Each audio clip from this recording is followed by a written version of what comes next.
पुजारी अभी भी मुखिया के घर पर ही मौजूद था। जब निशिर मोलो की आवाज आना बंद हो गई तो सभी लोग एक एक करके घर से बाहर निकले। मुखिया और ठकुराइन भी पुजारी के साथ घर से बाहर निकल आए। मुखिया जी, अब हमें तांत्रिक बाबा को खबर कर देनी चाहिए। हाँ पुजारी जी, लेकिन पहले पता तो चले कि निशिर मोलो ने किसी को अपना शिकार बनाया है या फिर वो ऐसे ही चले गए। इस तरह राजमहल में इशिता, मेघना और अनुज तीनों उस दरवाजे की तरफ हैरानी से देख रहे थे जो अभी खुला था। उसके अंदर से काला लबादा पहने कोई बाहर निकला जिसके हाथ में एक अजीब सा दिखने वाला गुड्डा था। कौन? वो कुछ और बोला नहीं और लंबी लंबी भयानक सांसें लेने लगा।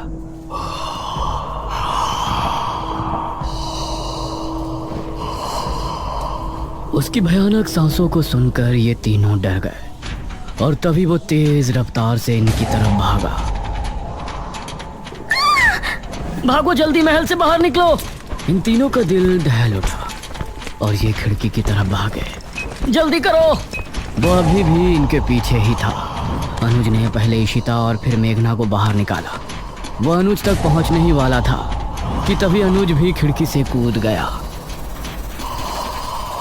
क्या था वो? चलो अब घर चलते हैं, 2 बज रहे हैं, कहीं पिताजी या माँ जाग ना जाए। ये तीनों अब गांव की तरफ रवाना हो गए। माँ और पिताजी को इस बारे में बिल्कुल नहीं बताना, ठीक है? अरे हम क्यों बताएंगे भला? जैसे ही ये तीनों गांव पहुंचे तो बाहर ही पुजारी और बहुत से लोग खड़े थे। अनुज, तुम यहाँ?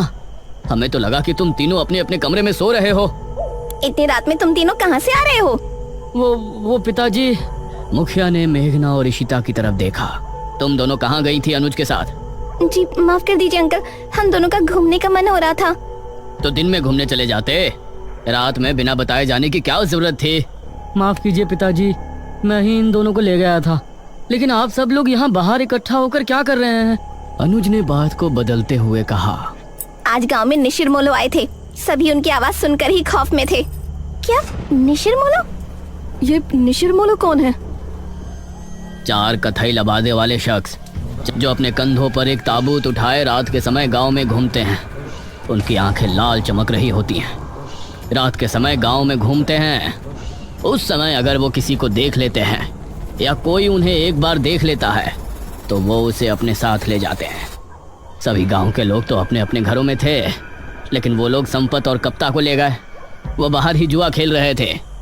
अनुज, इशिता और मेघना तीनों ही ये सुनकर चौंक पड़े।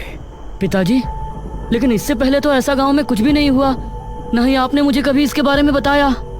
ये 400 साल पहले की बात है बेटा, हमारे महाराज के समय की बात। लेकिन उस समय किसी तरह उनको रोक दिया गया था। लेकिन अब अचानक वो कैसे जाग उठे, ये तो बात समझ के बाहर है।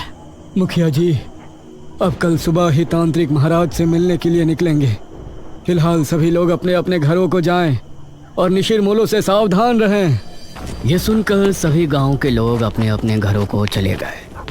लेकिन अब सभी के दिल में अजीब सा डर बैठ गया था। इशिता और मेघना भी अपने कमरे में पहुंची। ये तो बहुत बड़ी गड़बड़ हो गई। हम लोग तो यहाँ पर मृत्युंजय अमृत के लिए आए थे और यहाँ तो राजमहल निशिर मोलो पता नहीं क्या क्या सुनने में आ रहा है। ये लोग अब हमें मृत्युंजय अमृत तक लेकर भी जाएंगे या नहीं?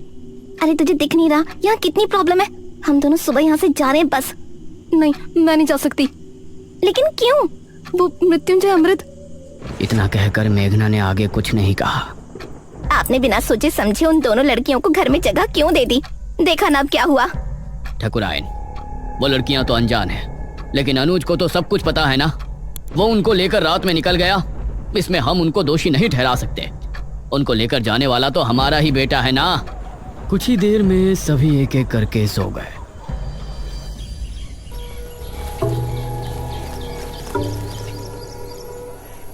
सुबह ठकुराइन ने दरवाजे पर दस्तक दी। दोनों उठ जाओ, सुबह हो गई है। ठकुराइन ने बहुत ही रूडली बोला। Aunty ji, we are sorry. ये सुनकर वो बिना जवाब दिए वहां से चली गई। कुछ देर बाद फ्रेश होकर इशिता और मेघना दोनों ब्रेकफास्ट टेबल पर पहुंची। Good morning uncle. Good morning aunty. आओ बैठो बच्चों। नाश्ता करो। मेघना के बाल इस समय खुले हुए थे। ना जाने अनुज को उसमें क्या खास दिखा। उसने उसे स्माइल की और एक टक उसे देखने लगी। इस पर मेघना ने उसे हैरानी से देखा, फिर उधर उधर देखकर नाश्ता करने लगी। अनुज, आज तुम खेतों पर जाओगे, समझ गए? माँ, मैं खेतों पर जाकर क्या करूँगा? पिताजी, क्या हो गया है माँ को? मुझे कुछ नहीं हुआ है। तुम आज खेतों पर जा रहे हो, बस जा रहे हो। तभी ईशिता बोली, अनुज, तुम हमको भी खेत घुमा लाओगे? ये सुनकर ठकुराइन ईशिता और मेघना की तरफ गुस्से से देखने लगी। तभी अनुज भी खुश होते हुए बोला, हाँ ठीक है, मेघना को भी हमारे खेत काफी पसंद आएंगे। हाँ बेटा, क्यों नहीं, लेकिन एक बात ध्यान रखना, तीनों साथ रहना और शाम होने से पहले घर लौट आना। तब तक तांत्रिक महाराज भी आ ही जाएंगे। नाश्ते के बाद ईशिता और मेघना अनुज के साथ घर से निकली।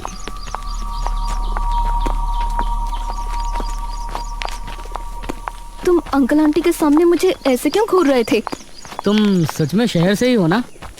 क्यों, कोई शक है? शहर की लड़की होती तो अब तक समझ जाती कि मैं उस पर लाइन मार रहा हूँ। वो मतलब स्लिप हो रहा हूँ। अनुज, उसे ऐसे मजाक बिल्कुल पसंद नहीं।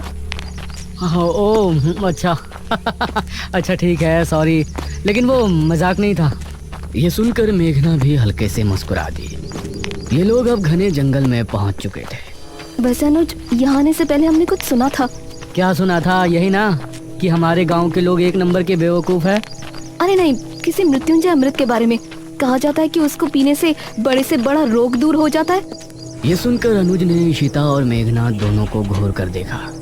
तो तुम लोग यहाँ मृत्युंजय अमृत की तलाश में आई हो? नहीं, वैसे वो झूठ नहीं तो सीधा बोलना था ना। बेकार में राजमहल जाकर मुझे भी माँ से डांट पड़वा दी। वो हमें लगा था कि सीधे उसके बारे में पूछने से तुम कुछ गलत समझोगे। वैसे ये ईशिता पूछती तो लगता, लेकिन तुम पूछती तो नहीं लगता। ये कहकर अनुज मुस्कुराने लगा और इस बार मेघना के चेहरे पर भी मुस्कान छलक आई। तो क्या तुम हमें उसके बारे में बता सकते हो? उसकी कहानी बहुत ही अजीब है, मुझे पूरी नहीं पता। तो बताओ ना, मुझे सुनना है। जितनी पता है उतनी बता दो। ये बात मुझे दादाजी ने बताई थी। सन 1600 में एक बहुत बड़ी महामारी फैली थी।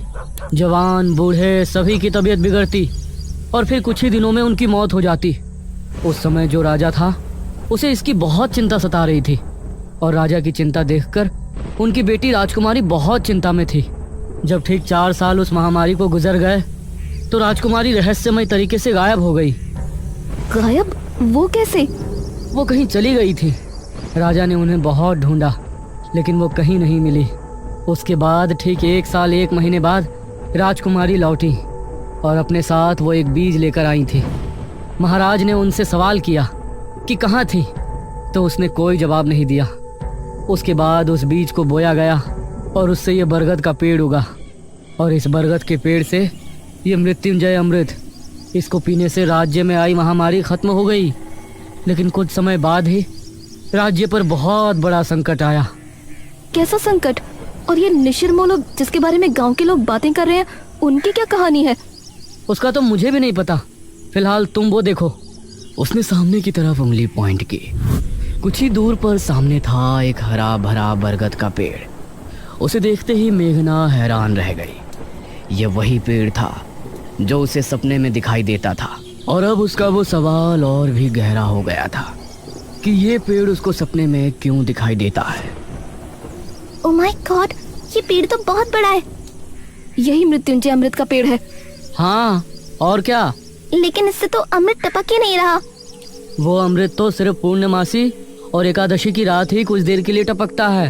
हर समय थोड़ी ना वो गिरता रहेगा। ओह, तो ये बात है।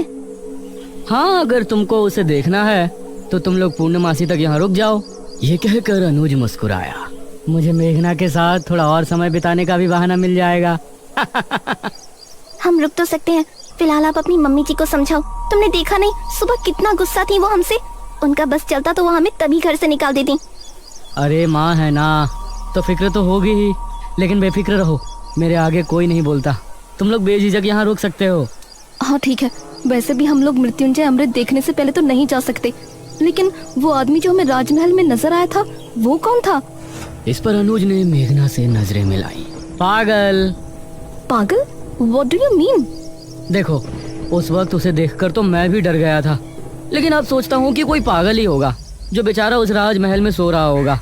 हमने उसकी नींद खराब कर दी तो उसी वजह से हमारे पीछे भागा होगा। मेघना को इस बात में सहमति नहीं नजर आई। वो कोई पागल तो हो नहीं सकता, उसका पहनावा भी आज के टाइम का नहीं लग रहा था। इशिता ने पेड़ की कुछ फोटो खींची और ये लोग खेतों पर पहुंचे। ये काफी देर तक साथ घूमे और इनके बीच बातें भी खूब हुई। अनुज की बातें अब मेघना को भी अच्छी लगने लगी थी, लेकिन वो अपने सपने और इस गांव के रहस्यों के बारे में ज्यादा सोच रही थी। शाम होने से पहले ये तीनों गांव वापस पहुंच गए।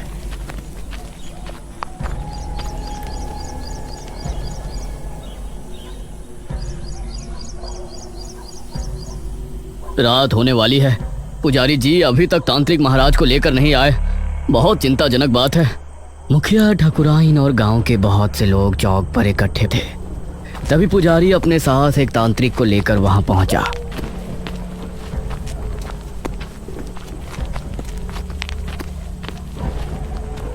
प्रणाम बाबा।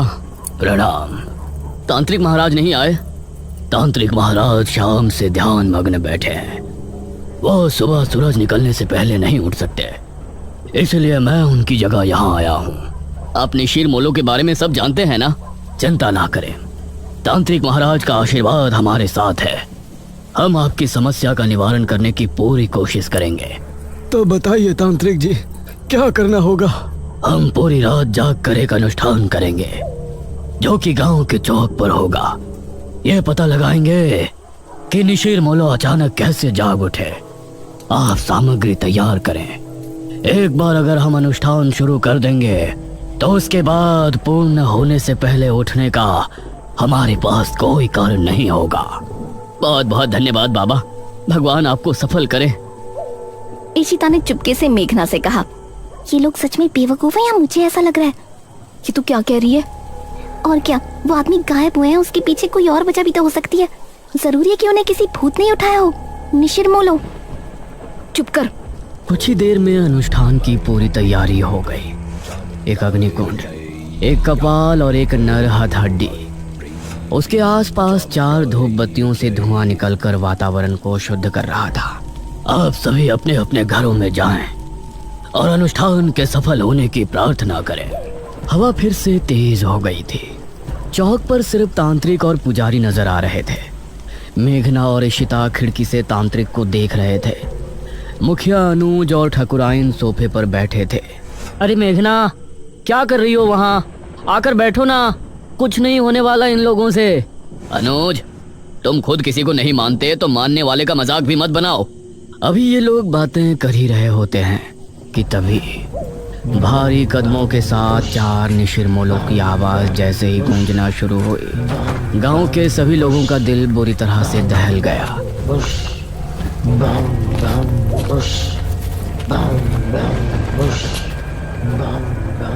अरे ये आवाज! ये सुनकर मुखिया भी बुरी तरह से डर गया। जल्दी से सभी खिड़की दरवाजे बंद कर दो, कोई बाहर नहीं झांकेगा। उसे इस तरह से डरा हुआ देखकर इशिता और मेघना भी हैरान रह गए। हे भगवान, निशिर मोलो फिर से आ गए।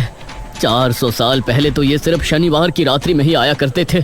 उनकी आवाज सुनकर पुजारी और तांत्रिक भी डर गए थे, लेकिन तांत्रिक ने मंत्र पढ़ना जारी रखा।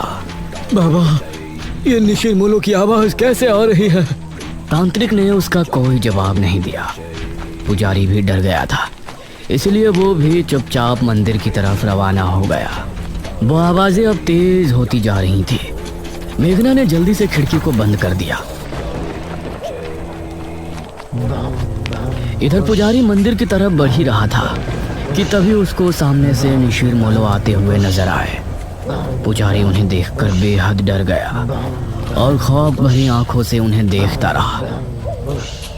ताबूत खुलते ही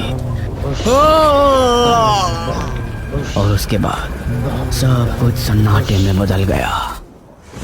हे भगवान, ये तो पुजारी जी की आवाज है। इसका मतलब है निशिर मोलो ने पुजारी जी को भी पिताजी, उनकी आवाजें तो अभी भी आ रही हैं। हे भगवान, पता नहीं क्या होगा।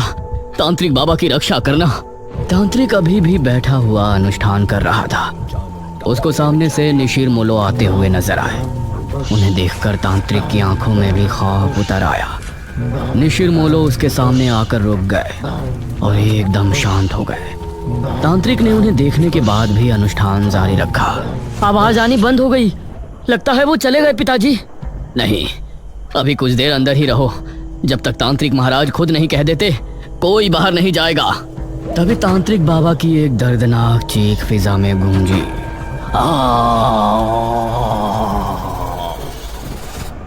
हे भगवान, ये तो तांत्रिक बाबा की आवाज है। धीरे धीरे आवाजें हल्की होती चली गईं और फिर पूरी तरह से शांति छा गई। चलो, सब जल्दी से बाहर चलो। अब मुखिया और सभी गांव के लोग अपने घरों से निकलकर चौक पर पहुंचे। वहां उन्होंने देखा कि तांत्रिक बाबा किसी मिट्टी के पुतले के जैसे जमे बैठे हैं। उनकी आंखें और मुंह पूरी तरह से फटा हुआ है। तांत्रिक बाबा! अगले ही पल उनका शरीर धीरे धीरे गायब हो गया। ये भयानक मंजर देखकर सभी के डर के मारे चीख निकल गई। निशिर मोलो पुजारी जी को ले गए और तांत्रिक बाबा का अंत कर दिया। इसका मतलब वो सिर्फ ये अनुष्ठान रोकने आए थे। पिताजी, अब निशिर मोलो से हमें कौन बचाएगा? अब तो तांत्रिक महाराज को ही आना होगा, वही कुछ कर सकते हैं। इशिता और मेघना तांत्रिक की मौत देखकर बहुत डर गई थी। दूसरी तरफ गुफा में बैठे बड़े तांत्रिक ने अचानक से अपनी आंखें खोली। उनके चेहरे पर चिंता की लकीरें साफ नजर आ रही थी। निशिर मोलो का ये रूप, उसने हमारे शिष्य का भी अंत कर दिया। अब हमें खुद वहां जाना होगा, वरना प्रलय आ जाएगा। उस रात जब मेघना सो रही थी तो उसे एक सपना आया। वो एक राजकुमारी वाली वेशभूषा में एक सुनसान जंगली इलाके में घूम रही है।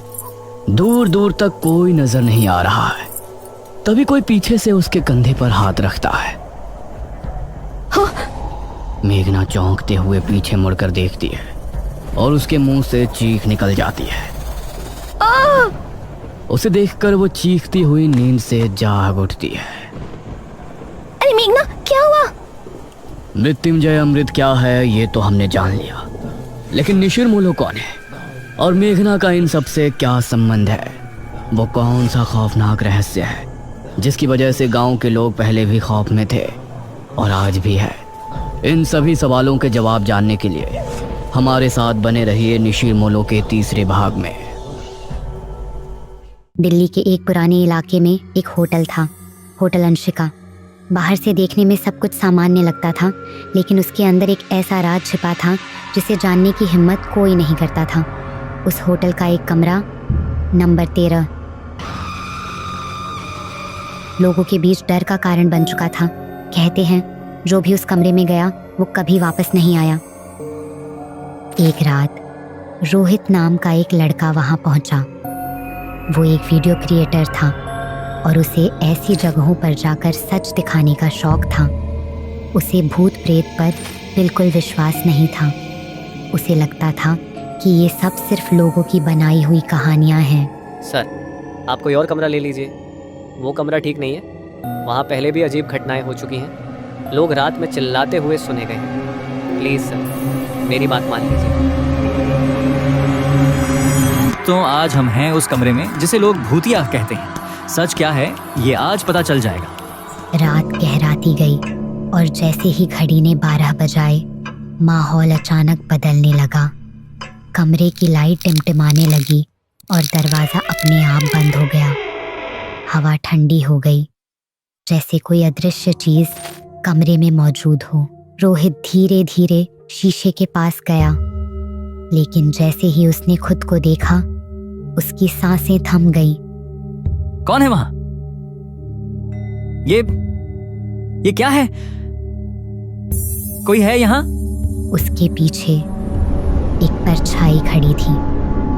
जब उसने पीछे मुड़कर देखा, वहां कोई नहीं था, लेकिन डर अब उसके अंदर घर कर चुका था। अचानक कैमरे में अजीब आवाजें आने लगी। तुम यहाँ क्यों आए? तुम्हें नहीं आना चाहिए था। अब तुम भी यहीं रहोगे। हमेशा के लिए। रोहित ने स्क्रीन की तरफ देखा और उसकी चीख निकल गई। बचाओ बचाओ बचाओ बचाओ। कैमरे में एक लड़की दिखाई दे रही थी जो उसके बिल्कुल पीछे खड़ी थी। उसकी आंखें काली थीं और चेहरा खून से भरा हुआ था। अगली सुबह जब होटल का मैनेजर डरते हुए दरवाजा खोलता है तो कमरा खाली मिलता है। रोहित कहीं नहीं होता, बस उसका कैमरा जमीन पर पड़ा होता है जिसमें आखिरी रिकॉर्डिंग चल रही होती है। वीडियो में रोहित चीख रहा होता है, बचाओ बचाओ बचाओ बचाओ। और उसके पीछे वही लड़की खड़ी मुस्कुरा रही होती है। इसके बाद कैमरा अपने आप बंद हो जाता है। आज भी कमरा नंबर 13 खाली है, लेकिन कहते हैं रात के 12 बजे वहां से आज भी चीखें सुनाई देती हैं।